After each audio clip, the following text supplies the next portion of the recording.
Well, reka nanone ntangire nguha ikaze cyane. Nguha ikaze cyane wakoze subscribe kuri Msafi TV. Nizera ko ibintu bya bikomeje kugenda bigenda neza cyane, kandi ko bikomeje kugenda bihezagirwa n'Uwiteka. Uyu munsi tugiye kuza tuganire ku gasimba kamwe, na gasimba kibazwaho ibintu byinshi cyane, aho bamwe bavuga ko gashobora kuza mu buzima bwa muntu, kaje kumubwira amakuru meza cyangwa kaje kumubwira amakuru y'amakuba. Nta kandi rero nta gasimba kitwa Marie Jose. Nanone kandi hari abantu bavuga ko kagasimba ari uburozi. Ibi byose nibyo ngiye kuza nkubwira kabisa, mbikuvira imuzi n'imuzingo. Ari nako ngusaba gukora subscribe kuri Msafi TV wowe utarayikora, hanyuma nawe wayikoze, reka nkomeze ngushimire cyane. Ari nako nkomeza kugenda nkurabura nkubwira ibintu byinshi bigiye bitandukanye, bitewe n'ibyo usanzwe uzi, nge nkaza mbigushyiraho umucyo neza cyane, ukabasha kuba wasobanukirwa muri rusange. Mu buzima bwa buri munsi abantu bahura n'ibisimba bitandukanye, bibarizwa mu ngo no mu bindi byumba by'abantu. Kimwe mu bisimba rero bivugwaho byinshi ni agasimba kitwa cyangwa kazwi ku izina rya Marie Jose. Gakorera ahantu h'umwijima nko ku nkuta cyangwa ku mabati y'inzu.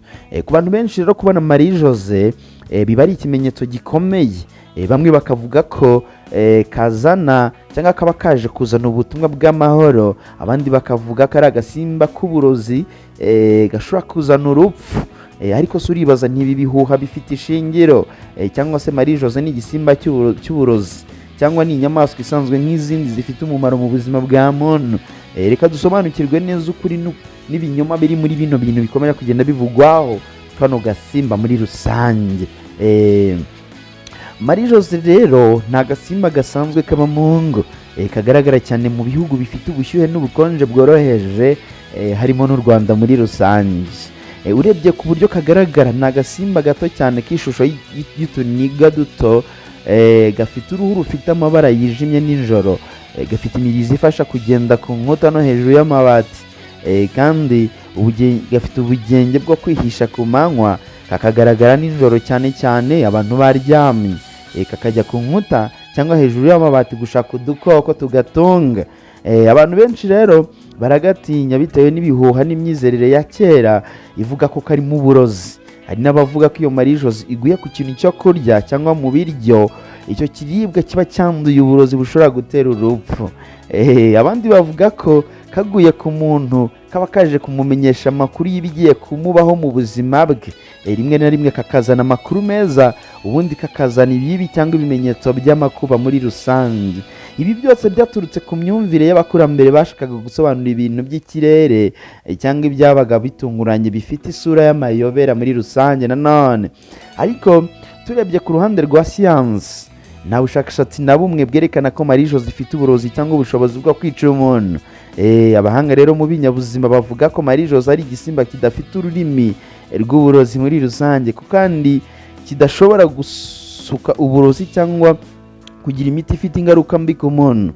Iyo kaguye mu biryo cyangwa ku kintu cyo kurya, ikibazo gishobora kuba ari isuku mbi gusa, kuko gashobora gusiga imyanda cyangwa bagiteri.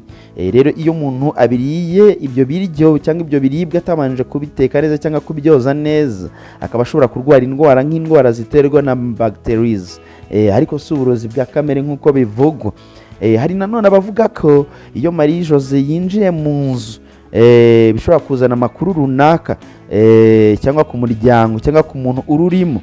Urugero, bamwe bavuga ko iyo yinjiye mu nzu iturutse mu irembo, iba izanye amakuru meza, ariko ngo iyo yinjiye mu nzu iciye hejuru cyangwa mu idirishya, iba izanye amakuru mabi. Ibi byose rero byerekana ko imyumvire y'abantu ishobora guhindura ikintu gisanzwe kikaba ikimenyetso cy'amayobera. Icyakora mu busanzwe Marie Jose igira umubaro munini mu buzima bw'abantu n'inyamaswa, kuko ni kimwe mu bisimba biryo udukoko duto nk'inyenzi, imibu y'amasaka n'utundi dufite ubushobozi bwo gukwirakwiza indwara. Iyo rero ubona Marie Jose mu rugo, uba ubona igisimba gifasha mu kugabanya ibyo bikoko, bityo rero kikagabanya n'indwara ziterwa n'udukoko nk'indwara ya malariya cyangwa n'izindi ziterwa n'umwanda. Mu bihugu byinshi bya Afurika rero na Aziya, Marie Jose ifatwa nk'ikimenyetso cy'umutekano w'ibidukikije. Iyo ibidukikije byanduye cyangwa habonetse imiti myinshi yica udukoko, usanga Marie Jose ziri gupfa cyangwa zaraburiwe aho kuba.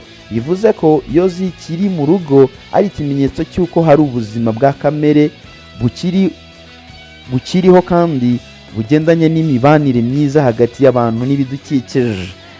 Abahanga rero mu myitwarire y'abantu bavuga ko impamvu abantu benshi batekereza ko Marie Jose ari ikimenyetso cy'uburozi biterwa n'uko isura yayo ibangikanye n'ubwoba, kuko ikunze kugaragara itunguranye hejuru y'inkuta cyangwa mu mwijima.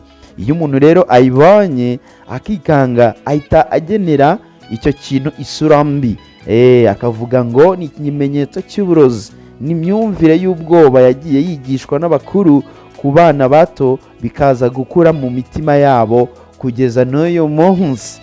Ku rundi ruhande hari n'abayoboke b'imyemerere gakondo bavuga ko Marie Jose ishobora kuba umwuka w'abantu bapfuye baza gusura ababo. Iyo ryinjiye mu nzu bavuga ko riba riziye gutanga ubutumwa cyangwa kuburira umuntu. Abandi bavuga ko iyo ryinjiye rikavuga cyane cyangwa se rirangurura, riba riburira ku bintu runaka. Ibyo byose ntibifite ishingiro rya siyansi, ariko ibigaragaza uburyo abantu basobanura ibibaho bagendeye ku myemerere yabo. Ku bindi bihugu nk'Ubuhinde, Marie Jose ifatwa nk'igisimba gitagatifu, kuko bavuga ko iyo yacuze amabara mashya cyangwa ikivugira hafi y'umuntu bishobora kuba ikimenyetso cy'amahirwe. Ibi bitandukanye cyane n'imyumvire yo mu Rwanda, aho usanga benshi bayifata nk'ikimenyetso cy'ikibi. Ibyiza rero ni uko abantu bagenda basobanukirwa n'ubumenyi bw'isi n'ubushakashatsi bwa siyansi, bikagabanya ibihuha n'ubwoba bishingiye ku myumvire itagira gihamya. Marie Jose ni kimwe rero mu bisimba bituma umuntu yiga kumenya uburyo ubuzima bukora, uko ibintu bitandukanye bigira akamaro, n'uko buri kinyabuzima gifite uruhare mu gusigasira ibidukikije muri rusange. Nanone kandi ikindi cy'ingenzi ni uko tubasha gutandukanya ukuri n'imyemerere. Niba hari ikintu cy'ingenzi twakigira kuri Marie Jose, ni uko yitwigisha ko dukwiye gucira urubanza ikintu tutaramenya neza. Kugira ubwoba bishingiye ku byo twabwiwe n'abandi bitagira gihamya bishobora gutuma dutakaza amahirwe yo kumenya ibyiza biri mu bintu dusanzwe tubona. Marie Jose rero si igisimba cy'uburozi, si umurozi, kandi si ikimenyetso cy'amakuba. Ni igisimba cy'ubuzima gifasha kubungabunga ibidukikije n'umutekano w'ingo zacu. Marie Jose rero si ikimenyetso cy'uburozi cyangwa urupfu nk'uko benshi babyibwira. Ni igisimba cy'inyamibwa gifite umumaro mu kurinda abantu udukoko twangiza no gusigasira ibidukikije muri rusange. Rero tugomba kuyubaha, si uko ahubwo ntituyitinye. Ngaho nk'uko bisanga uko bimeze, ibyo ni bimwe nari nabashije kuba nagutegurira kuri kano gasimba ka Marie Jose, aho nanone nza gukorera akamaro kayo cyangwa se dushingiye mu myemerere y'ahakera, uko Marie Jose ishobora kuza mu buzima ikaba ije kukubwira amakuru runaka, ikaba ije kuguha amakuru y'ibyiza bigiye kuba mu buzima bwawe, cyangwa se y'amakuba agiye kuba mu buzima bwawe, bitewe n'ahantu iri mu nzu iwawe, cyangwa se bitewe n'ahantu iri mu rugo iwawe. Nanone kandi nzakubwira uburyo mu gihe wumva udashaka Marie Jose mu rugo rwawe, ndaza kuguha uburyo ushobora gukoresha kugira ngo izi Marie Jose zibashe kuba zava mu rugo iwawe ubutagaruka. What's poppin' deka, nizere ko ukomeje kugenda ugubwa neza cyane. Wowe dukomeza kugenda tubana mu biganiro bigiye bitandukanye mbana nagiye ngutegura hano kuri Msafi TV. Ni ibiganiro by'ubwenge, ibiganiro bifite aho bihuriye n'ubuzima bwa buri munsi tubamo umunsi ku munsi, mbana nagiye mbigutegura kugira ngo uve mu rujijo, ubashe kuba wasobanukirwa n'ibintu bikuzengurutse cyangwa se n'ibintu ubona umunsi ku munsi, mu gihe ushobora kuba uri umuntu ukunda gutekereza ku bintu bigiye bitandukanye, cyangwa mu gihe uri umuntu ukunda kwibaza ku bintu byinshi bigiye bikuzengurutse cyangwa bituzengurutse, nko ku bisimba tubona mu ngo zacu cyangwa se mu bisimba tubona bituzengurutse n'umumaro wabyo muri rusange, habe mu buvuzi cyangwa se tugendeye ku myemerere y'ahahise. Ibi byose nzajya ngenda mbikubwira hano kuri Nsafi TV. Rero reka nkwifurize komeza kugira ibihe byiza cyane, ari nako nkomeza kwifuriza kugira amahoro y'Imana, aho uri mu bice bigiye bitandukanye, uri mu gihugu cy'u Rwanda, uri mu gihugu cy'u Burundi, uri muri East Africa muri rusange. Reka nkwifurize komeza kugira ibihe byiza cyane. Nge rero nk'uko bisanzwe nita Safi Tiger.